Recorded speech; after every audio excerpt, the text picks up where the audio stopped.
Nada une más a la familia que los deliciosos huevos de Eggland's Best. Nos encanta su sabor, siempre delicioso y fresco de granja. Además de la mejor nutrición, como 6 veces más vitamina D, 10 veces más vitamina E y 25% menos de grasa saturada que los huevos regulares. Con Eggland's Best puedes estar segura de que estás obteniendo lo mejor. Eggland's Best. Mejor sabor, mejor nutrición, mejores huevos. Visita egglandsbest.com para más información. Lowe's knows when you're looking for reliability, the right brand makes all the difference. And now, Lowe's is the exclusive home improvement retailer for the Whirlpool water treatment line, including their Wi-Fi softener, under-sink filtration system, and more. With Whirlpool's proven performance and our everyday low prices, better tasting, better quality water is within reach. Shop pro-trusted brands like Whirlpool and more, in-store or online. Lowe's, we help, you save. Advertimos que el contenido de este programa puede resultar desagradable y herir la sensibilidad del espectador. Your only chance to evacuate is to leave with us. Líderes carismáticos. Lo que ocurrió allí fue un asesinato. Y fieles seguidores. 39 cuerpos metidos en bolsas de plástico. This was a mass suicide. Amenazas a familias, amigos e incluso a la seguridad nacional. Fue el primer acto de bioterrorismo en la historia de los Estados Unidos. Se calcula que en los Estados Unidos existen unas 5.000 sectas religiosas, políticas o satánicas. ¿Deberíamos temerlas? Si existe un gran secreto sobre las sectas y los Estados Unidos, es que son terreno abonado para ellas. ¿O ya es demasiado tarde? Decidieron pasar a la acción y resultó ser una decisión terrible por la cual murió gente. Hay quien cree en la existencia de un libro. Un libro que contiene los secretos mejor guardados de los Estados Unidos de América. Un libro cuya existencia solo conocen unos pocos elegidos. Pero si tal libro existe, ¿qué contiene? ¿Historias secretas? ¿Objetivos secretos? ¿Asesinatos secretos? ¿Existe realmente el libro de los secretos? El libro de los secretos. Sectas mortales. Atracción fatal. We came and incarnated into these human bodies and now we're leaving these human bodies behind. Desgraciadamente, sus nombres han pasado a formar parte de la historia estadounidense. La Puerta del Cielo, los Davidianos, el Templo del Pueblo. Pero solo son la punta de un enorme iceberg. Según las estadísticas oficiales, se calcula que actualmente existen 5.000 sectas en los Estados Unidos. Y cada año, unos 200.000 estadounidenses participan en ellas en secreto, la mayor parte voluntariamente.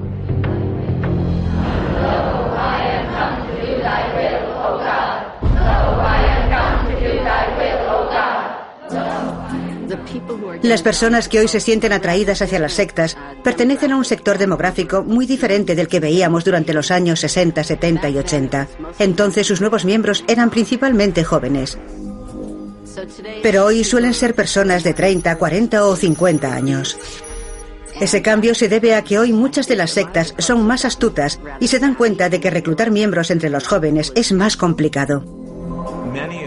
Muchas de las sectas reclutan deliberadamente a personas con estudios y mucho dinero porque pueden explotarlos de forma más eficaz. He conocido a gente brillante, personas muy brillantes que se han volcado en alguna secta. El reino de Dios es ser consciente de Dios. Pero, ¿qué son esas sectas? ¿Y cuál es el secreto de la atracción que ejercen? No saben que se están uniendo a una secta. Si lo supiesen, seguro que nunca lo harían. Es difícil encontrar a alguien que se considere miembro de una secta. La dinámica de las sectas se basa en conseguir que una persona tenga una percepción de sí misma y de su propia identidad que sus circunstancias y las comunidades que la rodean no le permiten sentir. Dejé los marines en 1969 y no buscaba integrarme en un grupo, sino encontrar algún lugar al que considerar mi hogar. En enero del 73 descubrí el templo del pueblo. Y en cuanto llegué a él, sentí como si hubiese encontrado un hogar. Mi hogar. Las leyes actuales de los Estados Unidos no ofrecen demasiada protección a quienes se sienten atraídos y se unen a peligrosas e incluso mortales sectas religiosas o políticas. Pero, ¿cómo podemos reconocerlas? Para que un movimiento sea considerado una secta, ha de existir algún tipo de abuso o coerción. La mayoría de los que las estudian se basan en 4 criterios para considerar que una organización es una secta. Control del comportamiento, control de la información, algún tipo de control del pensamiento y control emocional. En una organización así, resulta muy fácil entrar y muy difícil salir. Las sectas pueden ser peligrosas y mortales porque existe una especie de fórmula inherente a ellas que tiende a la tragedia. Se trata de grupos de personas que, en buena parte, han perdido la capacidad de actuar de forma autónoma.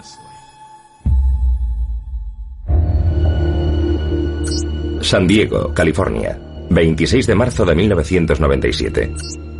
En una zona residencial, la policía hace un descubrimiento escalofriante en una gran casa ocupada por miembros de una secta llamada la Puerta del Cielo. En ella encuentran 39 cadáveres. Más tarde descubrirían que la causa de su muerte fue la ingestión voluntaria de un cóctel mortal de somníferos, vodka y compota de manzana. All indications are that this was a mass suicide. Encontraron 39 cadáveres tumbados con bolsas de plástico. Todos estaban boca arriba, cubiertos con unos sudarios de color púrpura. Todos iban vestidos igual, llevaban zapatillas de deporte nuevas de la misma marca. Fue su último acto de devoción hacia un líder tan carismático como perverso llamado Marshall Applewhite. We don't care to cling to the life of this body. We're ready to leave this place. Applewhite creía que durante la noche del suicidio, un ovni sobrevolaría la Tierra en la estela del cometa Hale-Bopp. Sus seguidores fueron aleccionados para suicidarse creyendo que sus almas serían transportadas a bordo del platillo volante hacia el espacio exterior. People would just know that we're not forced into this in any way. It's, you know, our own choosing to do it. And I'm really happy that I made this choice. El líder dice, todo ha terminado, es el final. Esta es vuestra última oportunidad. Y esas personas, para no perder esa oportunidad, se aferran a ella sin pararse a pensarlo. Es una técnica de persuasión y muchos líderes de sectas la comprenden muy bien. Applewhite decía a sus seguidores que debían contener su deseo sexual. Pero si no podían hacerlo, la castración estaba permitida. Creía firmemente sus propias enseñanzas y de hecho decidió castrarse, porque creía que los seres más evolucionados no tendrían caracteres sexuales. We came for the express purpose to offer a doorway to the kingdom of God. La forma más extrema en que un líder carismático puede demostrar su legitimidad es decir a muchas personas que pongan fin a sus vidas. Todas las sectas necesitan contar con la dirección de un líder muy carismático. Necesitan a alguien que se presente a sí mismo como algún tipo de divinidad o alguien tan superior intelectualmente a todos los demás que tenemos que someter nuestras almas a su voluntad y a él mismo. Cuando hacemos a una persona tan poderosa, en algunos casos puede hacer un bien infinito, y en otros un mal infinito. Basándome en mis 30 años de experiencia, puedo decir que los líderes de sectas no son precisamente ejemplos de salud mental. Son personas inestables por naturaleza. Muchos han sido descritos como psicópatas por profesionales de la salud mental. Son grupos de personas unidas a una personalidad trastornada. Y cuando esa personalidad cruza el límite, todos los demás van tras él o tras ella. Pero no todos los líderes de sectas y sus organizaciones seguían por metas espirituales, sociales o, como en el caso de Marshall Applewhite, extraterrestres. Muchos buscan beneficios económicos. Las sectas registradas como religiones pueden generar en total más de 70.000 millones de dólares al año. Y sin pagar impuestos. En los Estados Unidos rellenas unos papeles, dices que tienes algunos seguidores y ya eres una religión. No hay que pagar impuestos. Es uno de los beneficios de convertirse en una religión. Lo más preocupante de ciertas sectas es que su funcionamiento financiero es muy sofisticado y puede ser utilizado para explotar a sus miembros. Pero ¿puede la exención de impuestos de una secta hacer saltar las alarmas de los organismos de control del gobierno? ¿O en realidad las autoridades deciden no prestar atención a sus metas secretas y tal vez siniestras? Unas metas que incluso podrían incluir el derrocamiento de ese mismo gobierno. There's nothing more satisfying than finding the perfect green paint for your living room. Except maybe popping open that can of Valspar Ultra and rolling that first smooth stroke on the wall. And there's nothing more satisfying than admiring your freshly painted wall. Ooh. Except maybe peeling off the painter's tape to see those crisp edges. But the most satisfying part of all? Valspar Ultra's price tag, starting at $29.98 a gallon. Affordable, durable, available at Lowe's. Price varies by Shein. Johnstown, Indianápolis, Indiana, 1955.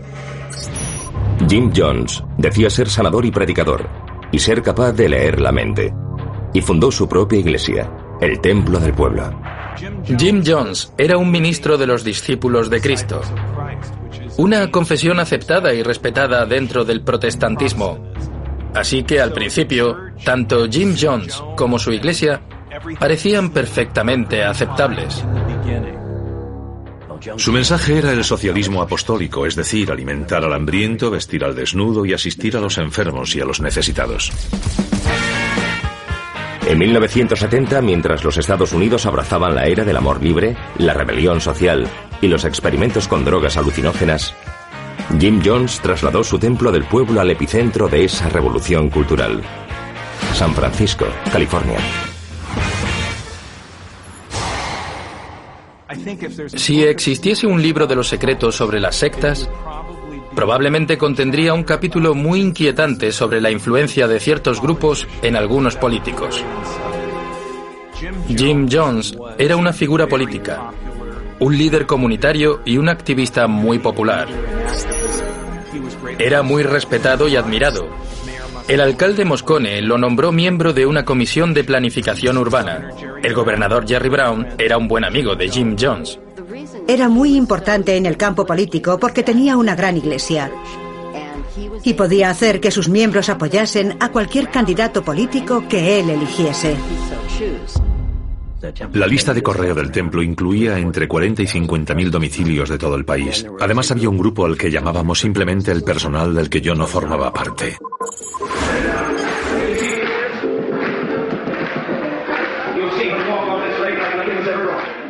Lo que diferenciaba al personal de los demás era que ellos sabían que las curaciones eran falsas.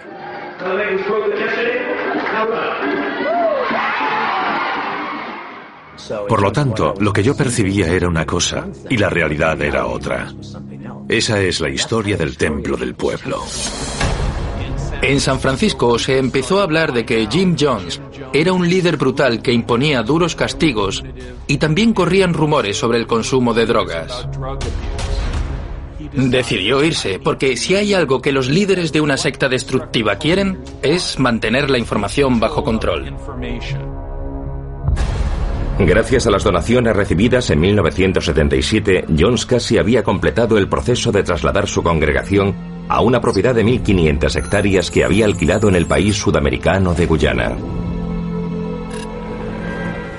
Casi consiguió crear la sensación de estar realmente en un lugar diferente, casi como si hubieran muerto e ido al cielo. It's beautiful. I've never been so totally happy or fulfilled in my life. I can't begin to describe it. El templo estaba lleno de vida, realmente repleto de vida, en el mejor sentido de la palabra. What a swing! What liberation brings!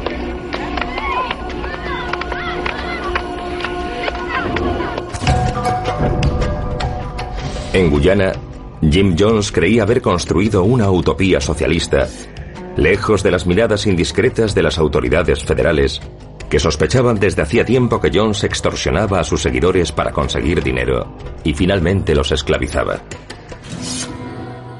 Lo que Jones hacía poco antes del fin de su secta era reunir a todos sus seguidores y decirles que las fuerzas del mundo exterior se cernían sobre ellos e iban a morir. Aterrorizó a aquellas personas y así consumó su poder. Muchas de aquellas personas vivían de ayudas o subsidios públicos, y Jones se quedaba con todos sus cheques e incluso sus pasaportes. No tenían forma de salir ni acceso a su dinero. Lo peor de Jonestown era Jim Jones. Reuniones y arengas constantes. Cuando llegaban allí ya no se les permitía salir. Si llegabas a Jonestown y aquello no te gustaba, era un campo de prisioneros. En noviembre de 1978, tras ser informado de que había miembros del templo retenidos contra su voluntad, el congresista por San Francisco Leo Ryan viajó a Jonestown para investigar. Con él iba un pequeño grupo de periodistas y familiares preocupados. Se dio cuenta enseguida de quién era Jones. Dijo, solo un genio podría haber construido esto. Pero señaló a Jones y dijo, pero al mismo tiempo es la fuerza más destructiva que hay aquí. Después de recorrer las instalaciones del Templo del Pueblo, el congresista Ryan consiguió que algunos de los que querían abandonar la secta pudiesen regresar con él a San Francisco. Pero cuando el grupo llegó a la remota pista de aterrizaje de Puerto Kaituma, varios miembros de la Brigada Roja de Jones les tendieron una emboscada y empezaron a disparar.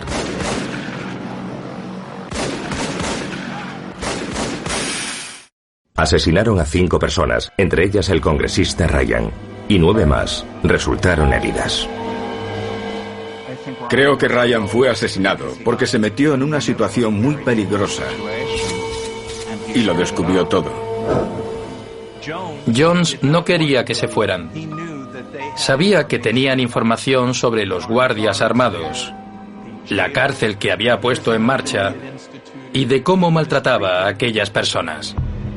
En medio de aquel caos, Jones ordenó al miembro del templo, Tim Carter, que sacase en secreto de las instalaciones el dinero en efectivo que había acumulado.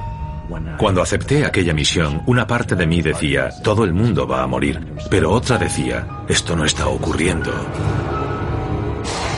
Jones supo que todo había acabado y que iba a tener problemas. Por eso decidió que había llegado el momento de ordenar un suicidio revolucionario, como él lo llamó, y los reunió a todos.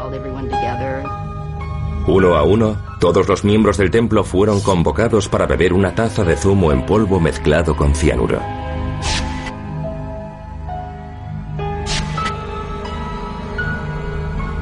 Muchas de las víctimas eran niños pequeños. ¿Pero se trató de un suicidio en masa? ¿O existe otra explicación más secreta? Lo que ocurrió allí fue un asesinato, no fue un suicidio en masa.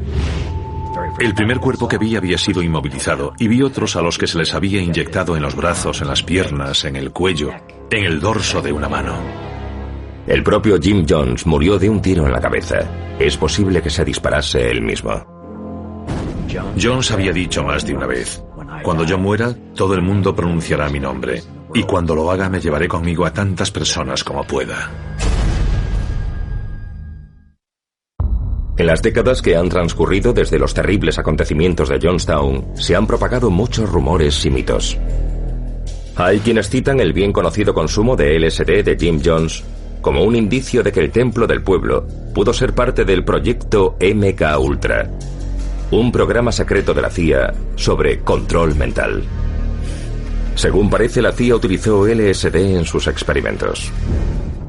Hace ya mucho tiempo que me di cuenta de que aquel día desaparecieron demasiadas respuestas. Pero en definitiva, Jim Jones era el único que sabía realmente lo que estaba pasando. Aunque nunca se han encontrado pruebas de una posible conexión entre operaciones clandestinas de la CIA y lo ocurrido en Jonestown, 918 personas murieron unidas por su creencia en las enseñanzas de un falso profeta y su promesa de un paraíso en la tierra.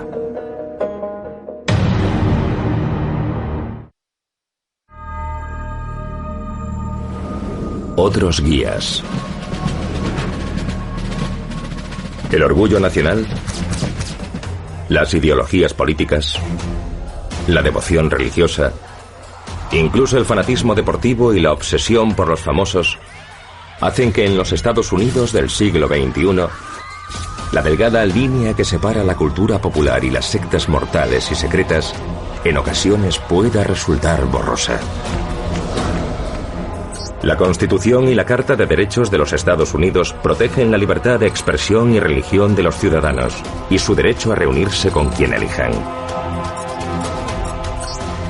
Pero, ¿qué ocurre si sus creencias o preferencias no coinciden con las de la mayoría? ¿Por qué algunos ciudadanos normales en todos los demás aspectos se sienten atraídos hacia sectas secretas y en ocasiones mortales? Todos pasamos por momentos difíciles en nuestras vidas. Y cuando buscamos alivio para ese sufrimiento y respuestas a nuestros problemas, somos más receptivos y vulnerables a alguien que nos pueda dar todas esas respuestas. Ese es el atractivo de muchas sectas destructivas.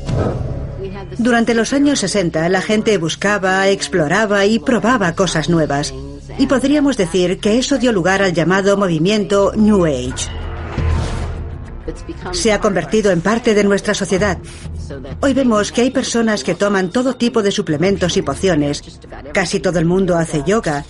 Muchos practican la meditación o acuden a saunas ceremoniales y se apropian de tradiciones de los nativos americanos. Todo está bastante aceptado. Pero quizás uno de los mayores secretos sobre las sectas sea que siempre han formado parte de la cultura estadounidense, incluso antes de la Revolución.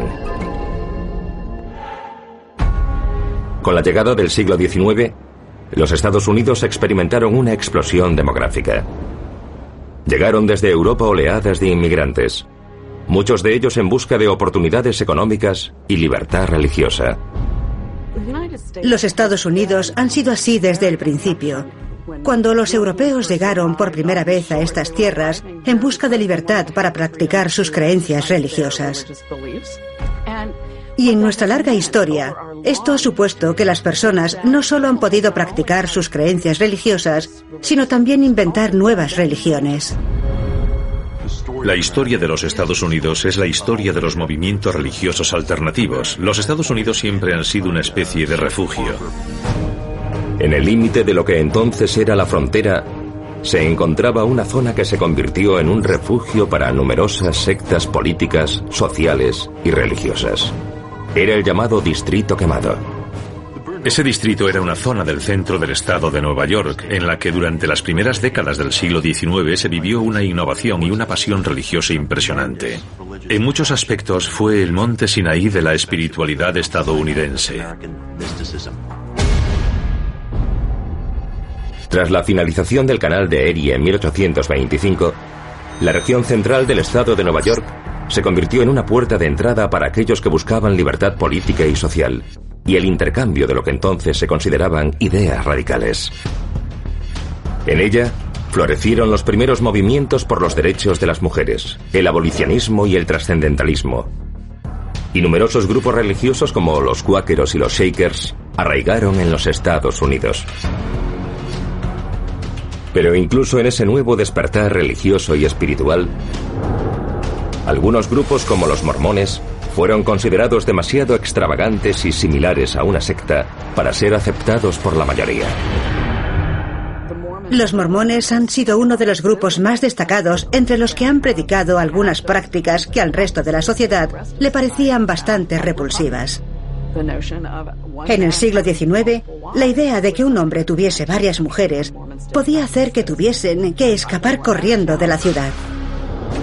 Pero los mormones no fueron en absoluto los únicos que defendieron los matrimonios múltiples. Algunas de esas autoproclamadas religiones propugnaban el amor libre y una visión de la sociedad aún más comunitaria.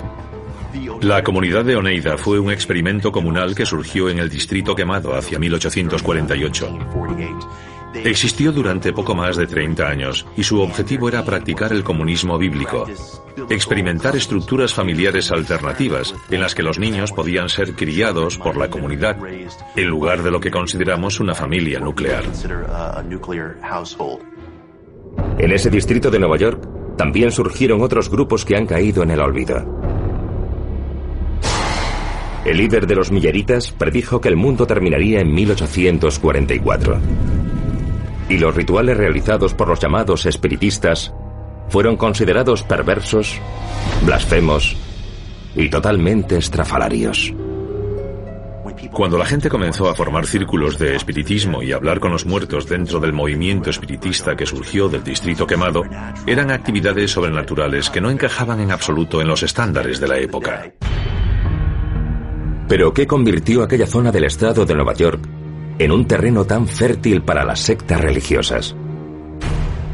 ¿Pudo deberse, como algunos creen, a la gran influencia de las tribus nativas americanas de la región que creían en lo sobrenatural y practicaban una vida comunitaria? ¿O hubo alguna otra razón, tal vez incluso más lógica? Los Estados Unidos fueron fundados por rebeldes religiosos. Y una de sus consecuencias es la propensión a la aparición de sectas religiosas y líderes influyentes. Si existe un gran secreto sobre los Estados Unidos y las sectas, es que son un terreno muy fértil para ellas. ¿Existe alguna característica de los Estados Unidos que favorezca la aparición de sectas? ¿Podrían ser las tan apreciadas libertades estadounidenses? ¿Podría una peligrosa combinación de poder, beneficios y paranoia explicar cómo una secta puede pasar de ser peligrosa a ser mortal?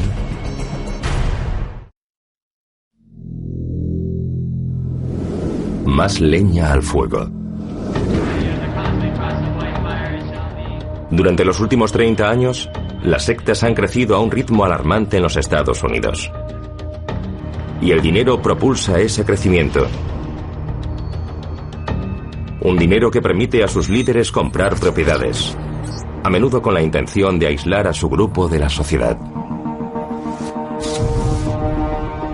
Si todos los miembros de un grupo viven en una misma propiedad, a la que suelen llamar instalaciones, al líder de la secta le resulta más fácil controlarlos a todos.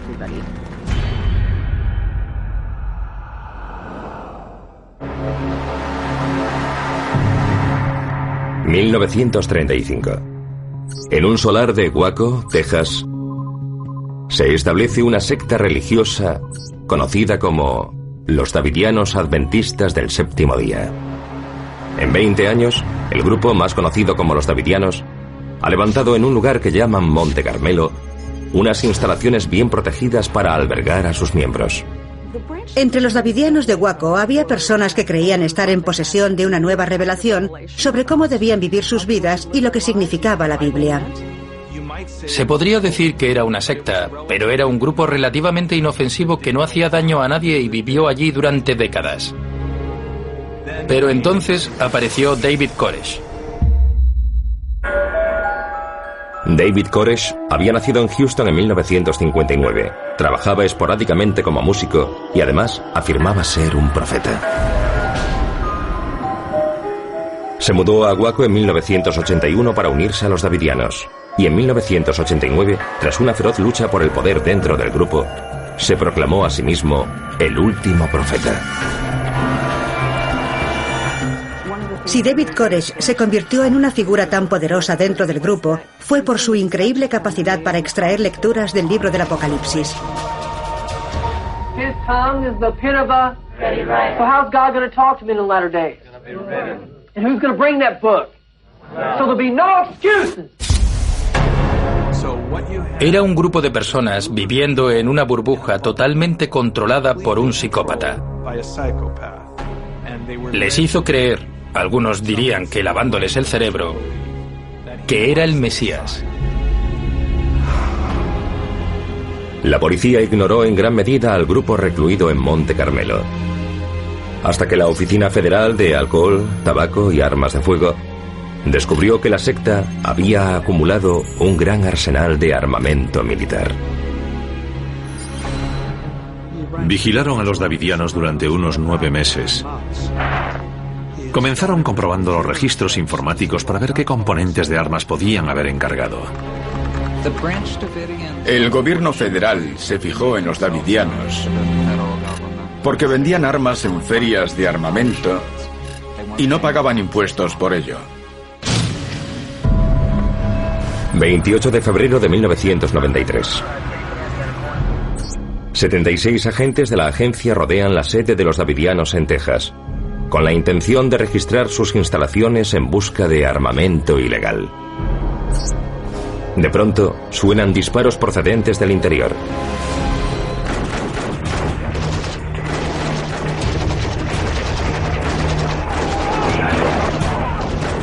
Comienza un intenso tiroteo que acaba con la vida de 4 agentes y 6 davidianos. En ese momento el gobierno federal tomó la decisión de dejar la situación en manos del FBI para que intentase resolverla. El FBI decide cortar los suministros de agua, electricidad y alimentos. Y comienza a negociar con David Koresh, el líder de los davidianos. Empezaron a dispararme. Caí contra la puerta y empezaron a entrar balas a través de la puerta. Entonces alguno de nuestros chicos empezó a dispararles. Y yo seguía gritando, «¡Marchaos! Aquí hay mujeres y niños! ¡Hablemos!». Nuestro único objetivo era que los davidianos dejasen las armas y saliesen del recinto, resolver la situación sin recurrir a la violencia. El 19 de abril, tras 51 días sin lograr solucionar el conflicto y por orden de Janet Reno, la fiscal general de los Estados Unidos, a las 6 de la mañana llegan a la sede de los davidianos helicópteros, tanques y vehículos blindados. Decidieron pasar a la acción y resultó ser una decisión terrible por la cual murió gente. Desde Monte Carmelo dispararon contra los tanques enviados por el FBI aproximadamente 2 minutos después de su llegada.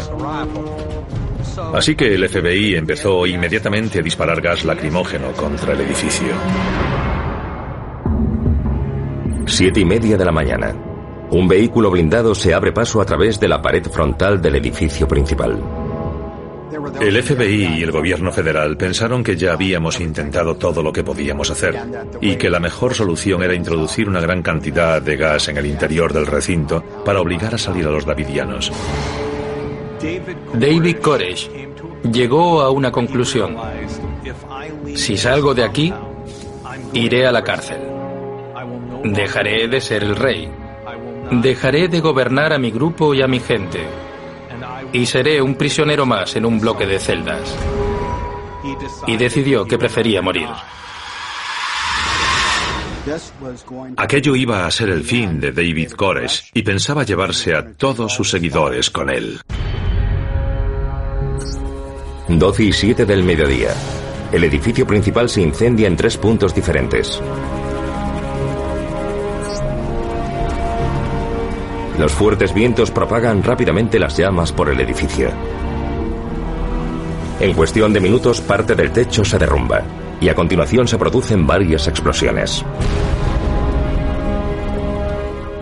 Si existiese un libro sobre los secretos de Waco, sabríamos si David Koresh ordenó a sus seguidores que prendiesen fuego al edificio. O si se incendió porque el FBI había lanzado gas lacrimógeno al interior.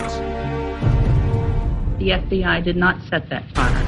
That fire was set by David Koresh and the people in that building. I let the facts speak for themselves, and I'm going to continue to pursue the truth. El incendio arrasó la sede de los davidianos en 30 minutos. Y David Koresh y 75 de sus seguidores, muchos de ellos niños, murieron entre las llamas. La tragedia pareció confirmar la paranoia que había alimentado buena parte de la ideología antigubernamental de los davidianos. Una ideología que, a raíz de lo sucedido, crecería y se expandiría como una enfermedad, y en el futuro tendría relación con otra tragedia estadounidense: el atentado de Oklahoma. Muchos de los nuevos grupos religiosos consideran a todas las autoridades existentes en la sociedad enemigos potenciales. Temen que algún aspecto de la forma en que quieren vivir resulte tan ofensivo a los demás que envíen a los federales. Pero ¿fueron las acciones del gobierno de los Estados Unidos en Waco el resultado de una actuación de las fuerzas del orden con un trágico desenlace?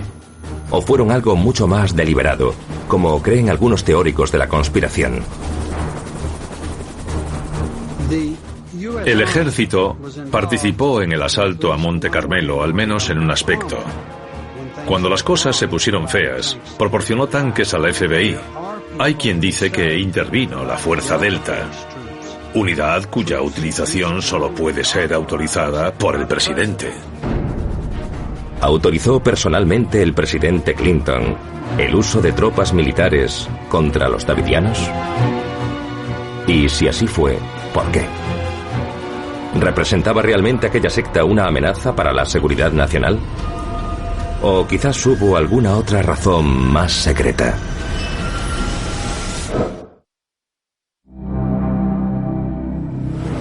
Sectas apocalípticas. Facebook, Craigslist, Twitter, Google. En los Estados Unidos y en todo el mundo, las personas pueden conectarse entre sí como nunca antes. Los compradores pueden encontrar artículos que comprar. Los solteros pueden encontrar citas. Y las sectas pueden encontrar nuevos y devotos miembros. Como un moderno canal de Erie, Internet ofrece a personas con creencias singulares un modo de conectar con otros a los que unirse y más tarde reunirse con ellos. Y todo es perfectamente legal y anónimo. En el siglo XXI, las sectas no solo se basan en creencias religiosas, sino cada vez más en cambios políticos y sociales. Tendemos a pasar por alto los grupos que no son religiosos. Tras abandonar el grupo del que formaba parte, me di cuenta de que era una secta política. Tardé algún tiempo en darme cuenta de lo que era. Seguía pensando que no podía ser una secta porque no era un grupo religioso. Pero cuando empecé a leer y a comprender la psicodinámica de estos grupos, pensé, un momento, no tiene nada que ver con la religión. Las organizaciones más grandes y poderosas a menudo tratan de ejercer una influencia política. Pero en esta era de terrorismo global, no son los votos, sino las balas, e incluso las armas biológicas, las que pueden convertir una secta inofensiva en una pesadilla para la seguridad nacional. Otoño de 1984. Los seguidores de Bhagwan Sri Rajneesh, líder de una secta, suspenden sus actividades habituales de meditación y sexo sin sentimientos de culpa para lanzar el primer ataque bioterrorista de la historia de los Estados Unidos, 150 kilómetros al este de Portland, Oregón. Rajneesh comenzó fundando un ashram, un monasterio en Pune, India, pero decidió mudarse a Oregón. Y allí fundó una comunidad muy numerosa llamada Rajneeshpuram. E intentó sustituir en sus cargos a las autoridades locales. No estaba satisfecho con su modo de proceder. Creía que las cosas irían mejor si él tuviese un mayor control. Para proteger y expandir su creciente influencia, los 1.200 miembros de la secta habían acumulado en secreto un arsenal de rifles semiautomáticos, pistolas y gas lacrimógeno en sus instalaciones de $30 millones cerca de la población rural de The Dalles. Y después, presentaron a varios miembros de la secta a las elecciones del condado. Los habitantes de Oregón tenían mucho miedo. Pensaban que aquel gurú podía llegar y hacerse con la ciudad e intentar tomar el control de su gobierno. Con el fin de garantizar un porcentaje de votantes favorable, los seguidores de la secta de Rajneesh, también conocidos como Sannyasins o buscadores de la verdad, prepararon un cóctel tóxico que contenía la bacteria de la salmonela y rociaron con él en 10 restaurantes locales las raciones de ensalada y la leche preparada para el café. Se les ocurrió que podían influir en las elecciones de un consejo escolar si hacían enfermar a los votantes. No funcionó. Aunque el ataque a los votantes de la ciudad hizo enfermar a más de 750 personas, no bastó para impedirles votar. El ataque bacteriológico de Bhagwan Rajneesh terminó en derrota y arrestos. Y Rajneesh, también conocido como Osho, fue deportado a la India. El primer caso documentado de bioterrorismo en los Estados Unidos había sido frustrado. ¿Pero podría ocurrir de nuevo? ¿Podría haber otras sectas secretas en los Estados Unidos, ocultas, pero a la vista de todos? Los Estados Unidos son un paraíso para las sectas destructivas, y lo son desde hace mucho tiempo. Hoy hay más sectas que nunca. En los Estados Unidos hay más sectas de las que podríamos imaginar.